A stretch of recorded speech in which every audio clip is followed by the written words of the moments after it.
The Go Green initiative has motivated people to reduce, reuse, and recycle. Co-owner of Shea's Nursery and Landscaping, Darlene Shea, is here to show us how to go green in all aspects of gardening. Thanks so much for joining us today. Thank you for having me. Now, I will admit, I don't have much of a green thumb, but I do know when it comes to spring, that's when the planting begins, and I'm sure your nursery is very busy. We're bursting with color right now. It's a wonderful time of the year. What are some things people are coming in for here in the spring? Well, this time of the year, people are planting potatoes and onions, and you can put in your radishes. Pansies are hot because they're a cold crop, is what we call those. So if you do get a cool spot of weather, it'll be fine. Well, you mentioned some veggies earlier, and we actually have some today. We have some lettuce.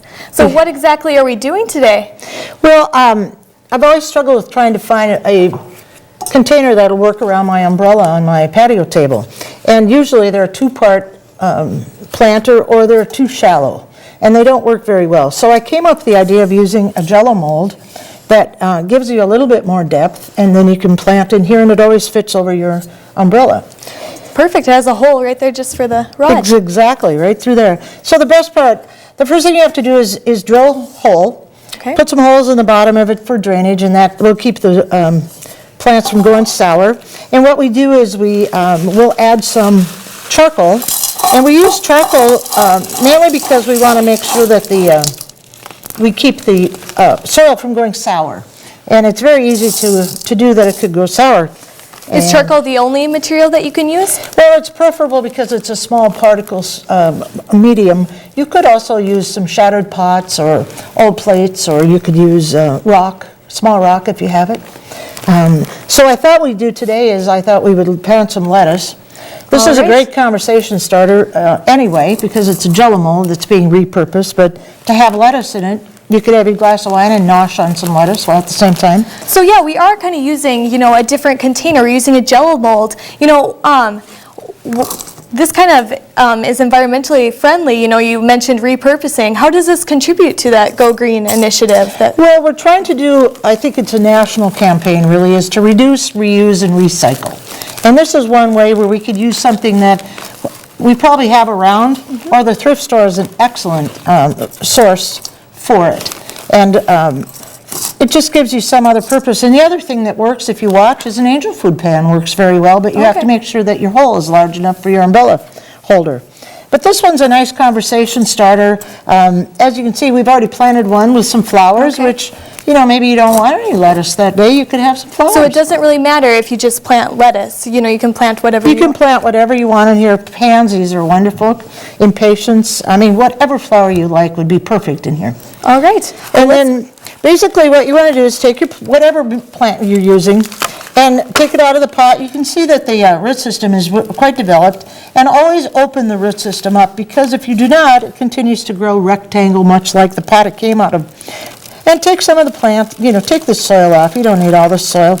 And we only have a certain amount of depth, so what happens, instead of it going down to grow, it's going to go sideways.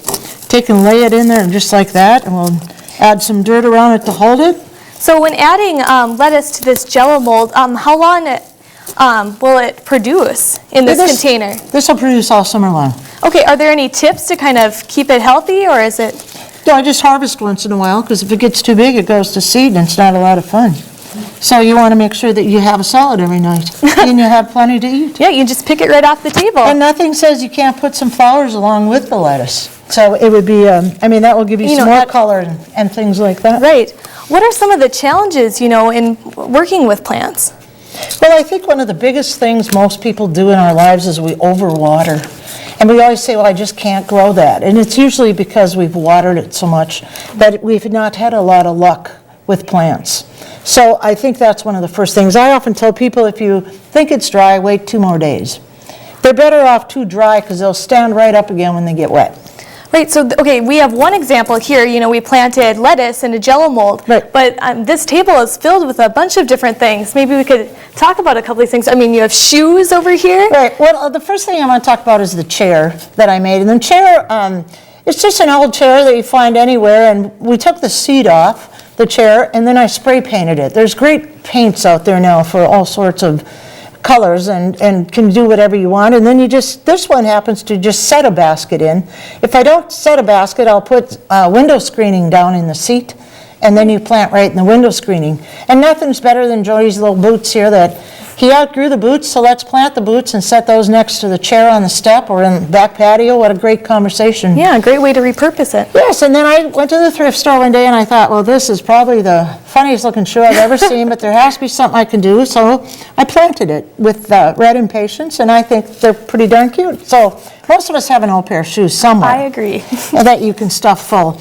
And then I have an old teapot that is no longer viable as a teapot because it's got some holes in the bottom, so we just planted that up with petunias. If you don't have an umbrella on your patio table, put that on it. It's a great look. One of the things coming up is Earth Day and also kids getting out of school, so I thought, everybody's got a can. We all have to eat something out of a can at some point. So we take this and put some paper on it and throw some plants in, and it's great. Repurpose an old purse, an old coffee pot. Awesome. You can do whatever you want, to repurpose. You're limited by your imagination. Thanks so much for coming on and sharing your creations with us. Thank you.